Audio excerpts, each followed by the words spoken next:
করেছেন। কারণ হলো নিরাপত্তার অভাব, রাস্তায় নিরাপত্তার অভাব।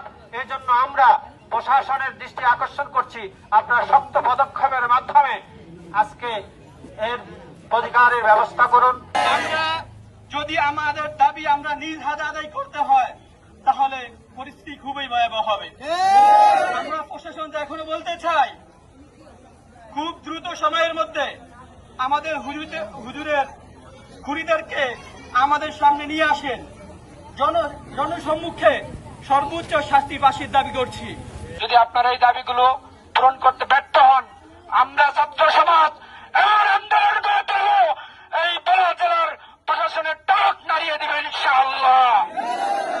আমরা বড় জেলার ছাত্র সমাজ যখন জেগে যাই, তখন এই বড় প্রশাসন বুঝতে পারবেন যে এই বড় জেলার ছাত্র সমাজের শক্তি কতটুকু।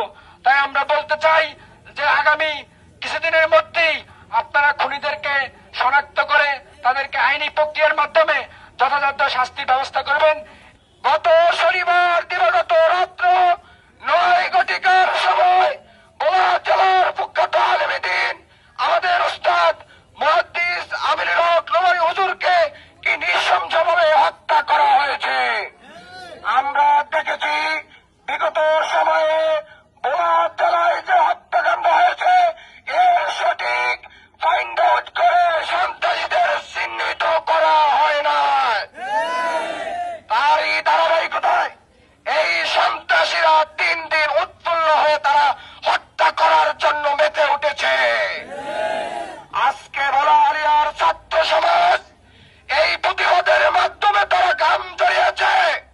আমাদের হুজুরের সন্ত্রাসীদের যদি গ্রেফতার না করা হয়, আগামীতে আমরা রক্ত জড়াতে প্রস্তুত আছি।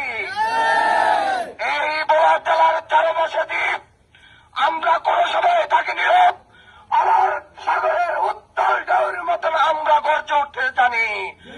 অতএব এই খুনিদের দৃষ্টান্তমূলক শাস্তির ব্যবস্থা যদি না করা হয়, তাহলে বোলালিয়ার ছাত্র সমাজ এক দফা দাবিতে তারা মাঠে নামবে। এই দাবি হল বোলা জেলার প্রশাসককে এক দফা দাবির মাধ্যমে পদত্যাগ করতে হবে। আমরা শান্তভাবে বলতে চাই, সেটা হচ্ছে আপনি এখনো সেই হত্যাকারীদের খুনিদের এখনো বের করেন। রব্বির হামহুমা কামা রাব্বায়ানি সগীরা। ইয়া রাব্বাল আলামিন, আজকের এই প্রতিবাদ সভায় ইয়া আল্লাহ ছাত্র জনতা এখানে একত্রিত হয়েছে। আল্লাহ, আমাদের ভোলা জেলা প্রেস ক্লাবের সামনে আমরা আজকে এই আমাদের প্রত্যেকের রক্ত খরচ হচ্ছে আমাদের প্রিয় ভাইকে হারিয়ে। ইয়া আল্লাহ, ইয়া রাব্বাল আলামিন, আপনার সাহায্য চাচ্ছি। প্রশাসন যেন প্রকৃত খুনিদেরকে খুঁজে বের করে ইয়া আল্লাহ প্রকৃত শাস্তি দিতে পারে।